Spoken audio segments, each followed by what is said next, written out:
Hello, you beautiful legends, and welcome to Blunt Force Healing Podcast. After yesterday's short and uneventful day, today wasn't much different, but at least there was something different than we were expecting, so at least I can give you one highlight. So, this is episode number 950. So, we're 50 episodes away from wrapping up the actual 1,000 days of blunt force healing continuous or consistent and consecutive daily journaling. It will be a very interesting wrap up and conclusion of a phase in this project. Maybe a bit dull, but it was a long and interesting learning process. And while painful at times, I think it pays back in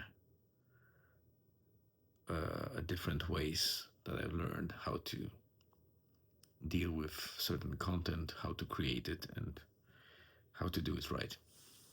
So today was a fairly wobbly day in terms of the weather. It was dry and okay, but it was pretty windy.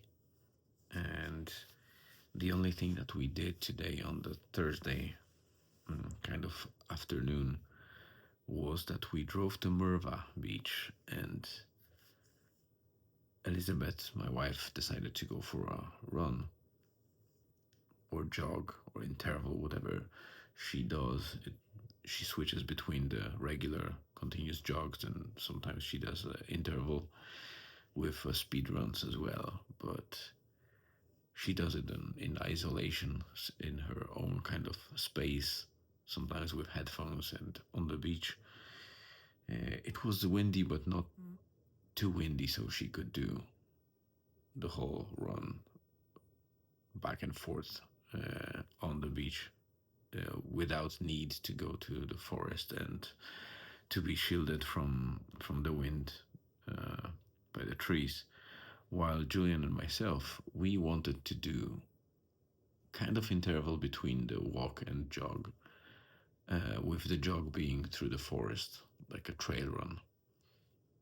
The problem was that at the start we saw the sign trail closed, and we knew that it's related to the post storm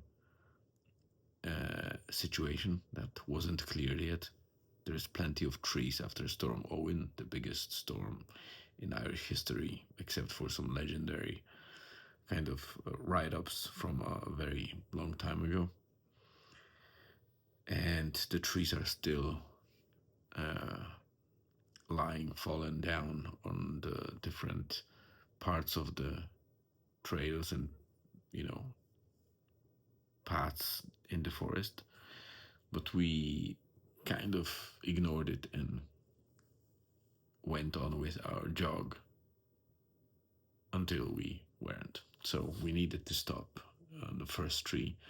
There was a couple of obstacles, then we continued on, and then we happened to get more and more difficult obstacles, trees that we needed to surround, go through the brambles, and go over or under the trees or through the trees, and very kind of treacherous branches at times, jumping from the trees a little bit higher over the ground and making sure that we don't break anything or don't get, pierced by some branch or something like that.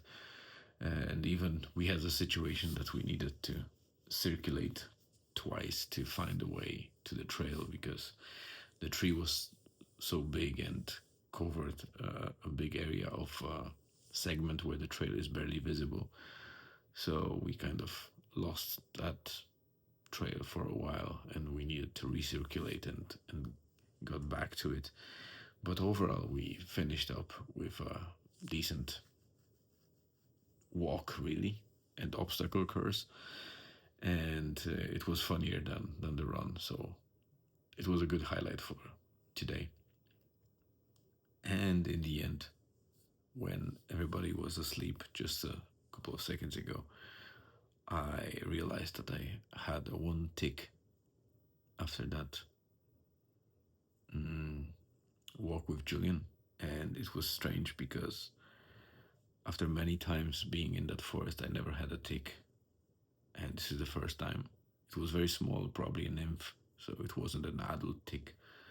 But it gives me a bit of a warning that after all those years and walks in there, I thought that because there's no really any deer or any animals in that forest except for maybe squirrels or just a very small rodents, I thought that there's no ticks there, but they seem to be there, albeit it's not very infested, so still need to be careful there. So that's it for today. Thank you very much for tuning in. Have a great rest of the day or afternoon or evening, wherever you're tuning in from, or whatever time of day you're tuning in from.